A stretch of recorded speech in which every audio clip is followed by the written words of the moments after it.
আজকে হাঁটতে হাঁটতে চলে আসলাম কালুরঘাট সেতু ব্রিজটির উপরে এর সৌন্দর্য দেখার জন্য। ব্রিজের উপর থেকে কর্ণফুলী নদীটা দেখতে অনেক সুন্দর লাগতেছিল। এটাও একটা চট্টগ্রামের বিনোদন কেন্দ্র যেন হয়ে উঠেছে।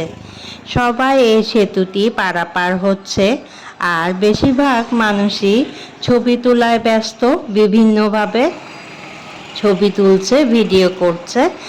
আর রাস্তার ওই পাশে, সেতুটির ওই পাশে গাড়ি চলাচলও করছে, কিন্তু কোনো ট্রেন গাড়ি যাচ্ছিল না। ট্রেন গাড়ি গেলে হয়তো ভিডিওটি আমার আরও সুন্দর হতো, স্বয়ংসম্পূর্ণ হতো। এই পাশ দিয়ে মানুষের হাঁটা চলার পথ করে দিয়েছে এই কালুরঘাট ব্রিজটি। অনেক সুন্দর এবং অনেক লম্বা।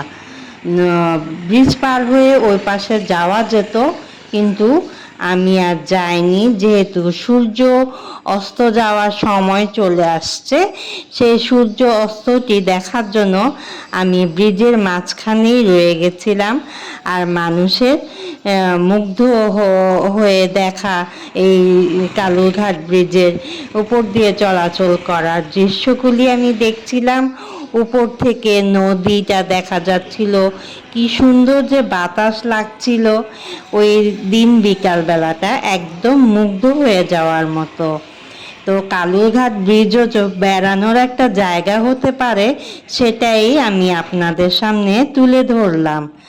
যারাই চট্টগ্রামে আছেন, একবার হলো কালুরঘাট ব্রিজের উপরে এসে সূর্য অস্ত দেখে যাবেন এবং নদীটি দেখে যাবেন। এত সুন্দর, এত সুন্দর।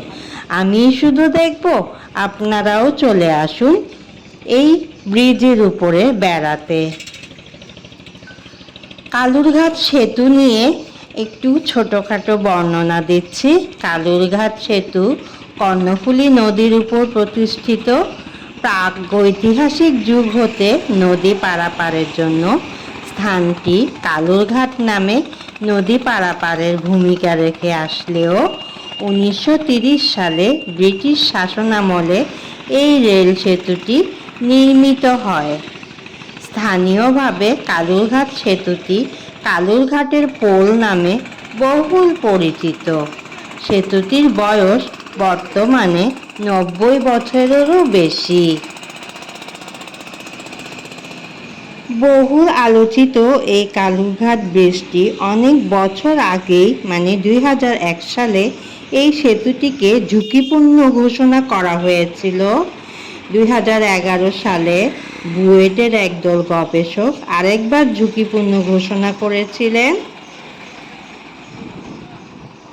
কালুরঘাট ব্রিজটির মোট দৈর্ঘ্য 239 মিটার। এটি কর্ণফুলী নদীর দ্বারা দ্বিখণ্ডিত বৃহত্তর চট্টগ্রাম জেলাকে উত্তর ও দক্ষিণাংশে সংযুক্ত করে। 93 বছরের পুরাতন এই সেতুটি দক্ষিণাংশের একমাত্র সংযোগ মাধ্যম ছিল।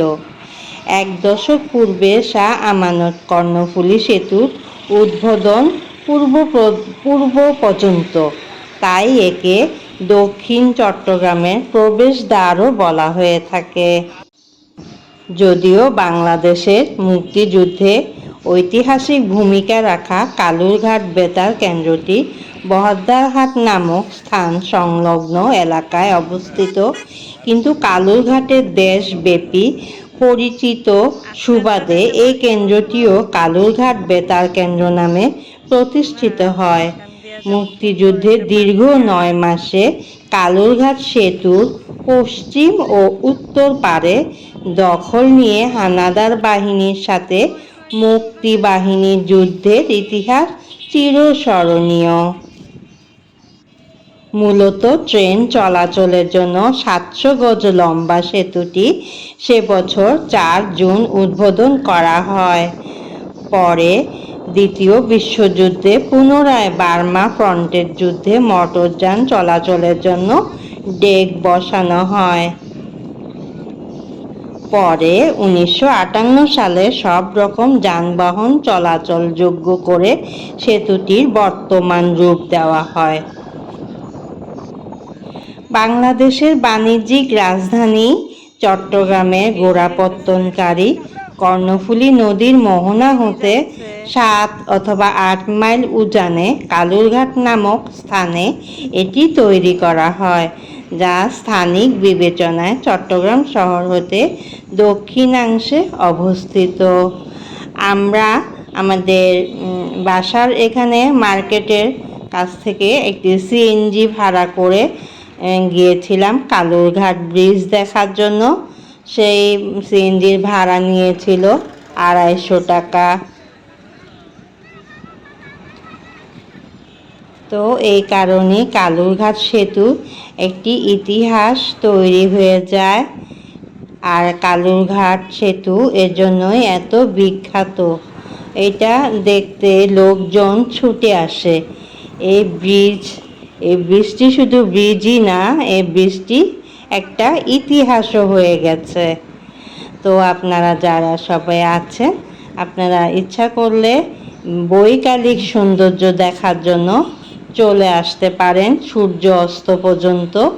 এই কালুরঘাট ব্রিজের সৌন্দর্য প্লাস নদীর সৌন্দর্য, উপর থেকে নদীতে নৌকা চলাচল, ফেরি চলাচল উপভোগ করা এবং প্রকৃতির নির্মল সুন্দর বাতাস গ্রহণ করা, সব কিছুর জন্যই এই কালুরঘাট ব্রিজটি বিখ্যাত।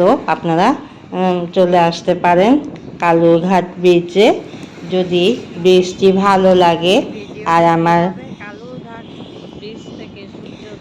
আমার ভিডিওটি ভালো লাগে, তাহলে অবশ্যই ছোট একটা কমেন্ট করে জানাবেন। আমি তো আছি আরও নিত্য নতুন ভিডিও বানানোর জন্য। আমাকে সবাই উৎসাহ দিবেন। আজকে আমি এই পর্যন্তই রাখছি। আসসালামু আলাইকুম।